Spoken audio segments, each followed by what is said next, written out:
नमस्कार, स्वागत है आप सभी का हिंदुस्तान न्यूज एक्स में। फिलहाल हम मौजूद हैं जगद्दल विधानसभा के नवनिर्वाचित विधायक सोमनाथ श्याम। हालांकि औपचारिकता सिर्फ बाकी है, शपथ लेना भर बाकी है और वो विधानसभा में जाएंगे और जगद्दल विधानसभा के लिए कार्य करेंगे। ये अपेक्षा लेकर के जगद्दल विधानसभा के लोगों ने उन्हें मत दे करके विजयी किया है। चुनाव में काफ़ी आरोप प्रत्यारोप का दौर रहा, अब समय आ गया है काम करने का। अब ये विधायक बन गए हैं, इनके ऊपर जिम्मेदारी भी बढ़ गई है। जिस तरह से इलाके में अशांति का माहौल था वर्ष 2019 के बाद से, उस प्रकार फिलहाल इनका सबसे बड़ा काम होगा इस इलाके में शांति स्थापन करना। तो सीधे हम सोमनाथ श्याम से जुड़ेंगे जो कि नवनिर्वाचित विधायक जगद्दल विधानसभा के बन गए। तो सबसे पहले हिंदुस्तान न्यूज एक्स की तरफ से बहुत बहुत बधाई सर आपको विधायक चुने जाने पर। नमस्कार सर, पहला प्रश्न यही रहेगा सर, अब जो अप्रत्याशित जीत मिली है तृणमूल कांग्रेस को, खुद तृणमूल कांग्रेस ने भी यह कल्पना नहीं किया था, 217 सीट मिली है सर, क्या कहेंगे इसको लेकर? देखिए, ये शायद विरोधी को नहीं समझ में आ रहा था, लेकिन हम पार्टी के जितने सैनिक थे, हम लोग को ये पूरा उम्मीद था कि हम लोग 221 सीट से भी ऊपर आएंगे। कुछ लोग आपस में इधर उधर करके जो है कुछ सीट से हम कम आ गए। नहीं तो हम अपने पूरे भाषण में एक ही बात बोले थे कि ममता बनर्जी 2021 में और 221 सीट लेके आएगी। तो मेरा 217 हुआ है, थोड़ी बहुत कम हो गया, लेकिन जनता जो है ममता बनर्जी के साथ है।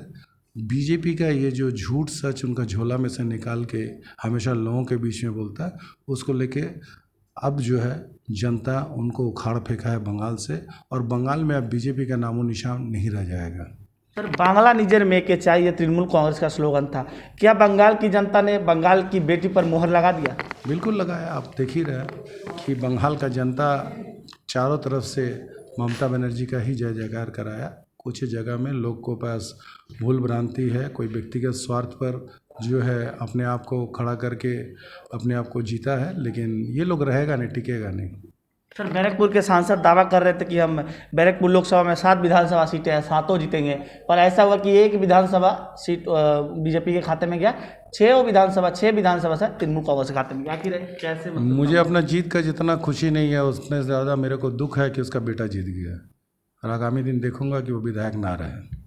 सर, एक विषय और है सर कि जब से जो है चुनाव रिजल्ट आया है, कुछ कुछ जगह अशांति देखने को मिल रही है। वार्ड नंबर 16 में जो है एक पार्टी कार्यालय था, वहाँ पे तोड़फोड़ किया गया। अशोक साहब, हम लोग वहाँ भी गए थे, वहाँ भी हम लोगों ने दिखाने का कोशिश किए, तो वहाँ पे कुछ अशांति, और वो लोग आरोप लगा रहे हैं कि तृणमूल कांग्रेस के द्वारा किया गया। सर, इसको लेकर के कैसे जवाब देंगे, क्या कहेंगे? नहीं, तृणमूल कांग्रेस का तरफ नहीं है। किसी लड़के को मार उड़ दिया था, तो उसी लड़के का गुट जो है जाके उन लोगों को मारेगा तो करेगा ही ना। अब कल से ही बॉक्स बजा रहा है, अब हम विधायक बन के आए, लेकिन हमारे ऑफिस में आप देख रहे हैं शांति का माहौल है। अब वो लोग बॉक्स बजा रहा है, जो जा रहा है उसको बोल रहा है कि यहाँ पर जो है भाटपाड़ा जो जीत लिए है उखाड़ लेगा, ये कर लेगा, बहुत सारी बातें बोल रहा है। अब किसी को मारा, उसका कान के यहाँ से खून बह रहा था, तो गया है जो किया है। हमारा तृणमूल कांग्रेस का उसका ऑफिस से क्या मतलब हो रहा है? ऐसे भी आपको बता दें कि वो बीजेपी का ऑफिस नहीं, वो तृणमूल कांग्रेस का ही ऑफिस है। अगर सचमुच बाप का बेटा है तो अपना ज़मीन खरीद के बीजेपी का ऑफिस बनाए, तृणमूल कांग्रेस का ऑफिस को दखल करके बीजेपी का ऑफिस ना बनाए और स्वेच्छा से छोड़ दे, वरना तो तृणमूल का ऑफिस है वो तो हमको लेना ही पड़ेगा। सर, जगद्दल विधानसभा में सर जब एक सरकार चुन करके आती है या एक विधायक, अब आप सभी लोगों के विधायक हैं, चाहे वो भाजपा हो तृणमूल हो, तो आपका उद्देश्य क्या होगा? सबको मतलब किस प्रकार से शांति लेकर के आप चलेंगे, कैसे सबको समझा के मिला करके चलने का प्रयास करेंगे? मैं अशांति पसंद नहीं करता हूँ, मैं बहुत साधारण आदमी हूँ, लोगों के साथ रहता हूँ। मैं इस बात की खुशी मुझे है कि मैं लोगों का काम कर पाऊँगा, लोगों के साथ रह पाऊँगा। ममता बनर्जी के आदर्श और उद्देश्य पर मैं काम करूँगा और लोगों के साथ रहूँगा, जनता के साथ रहूँगा, और जनता जो बोलेगी वही करेंगे। जनता का बाहर मेरे लिए इसमें कुछ भी नहीं है।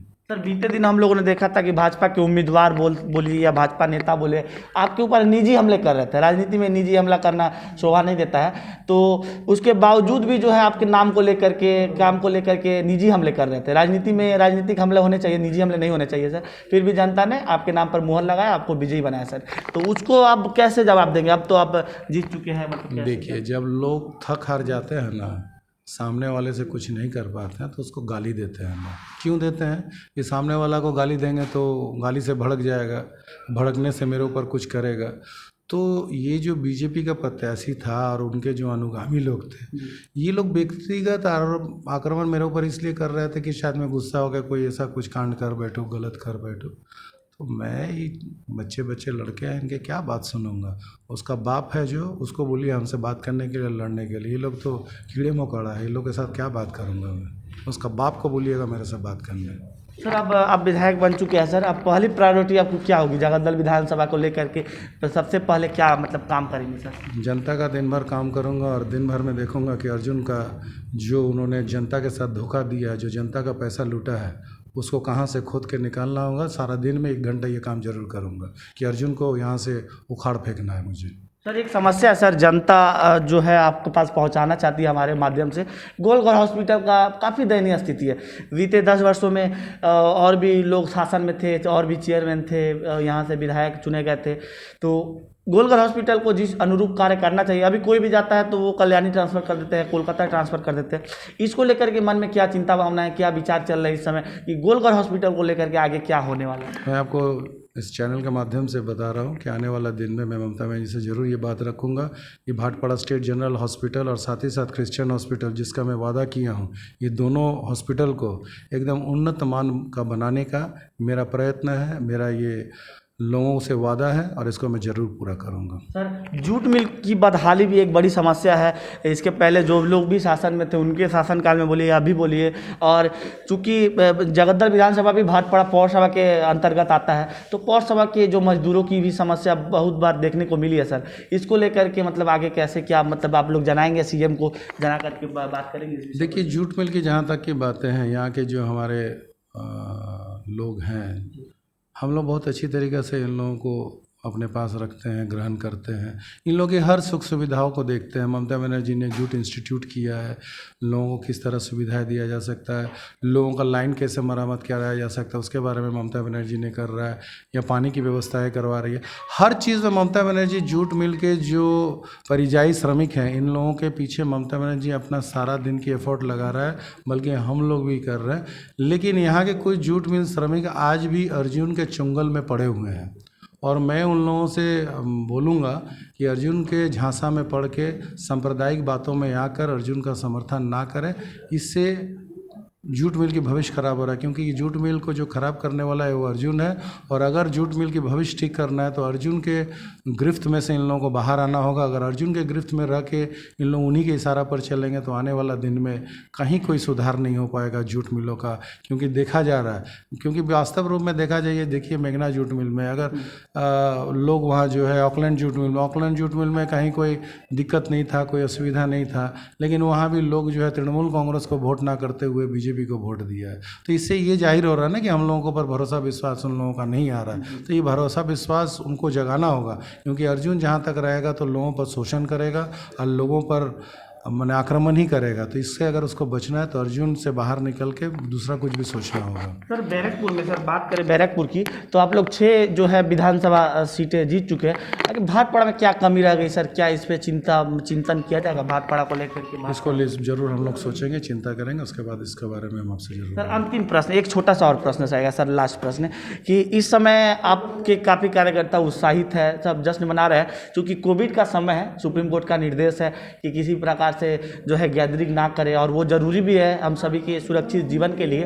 तो आप अपने कार्यकर्ताओं को क्या संदेश देना चाहेंगे? और जो लोग भी हिंसा कर रहा है, जो इससे कहीं ना कहीं तृणमूल कांग्रेस का ही नाम खराब हो रहा है, क्योंकि अब तृणमूल कांग्रेस जो है सत्ता में आ चुकी है, तो उनको क्या संदेश देना चाहेंगे आप? नहीं, नाम और बदनाम की बात मत कीजिए। बीजेपी जितना गलत काम बंगाल में किया है, उसके बावजूद लोगों ने बीजेपी को भी वोट दिया, ऐसा बात तो नहीं है।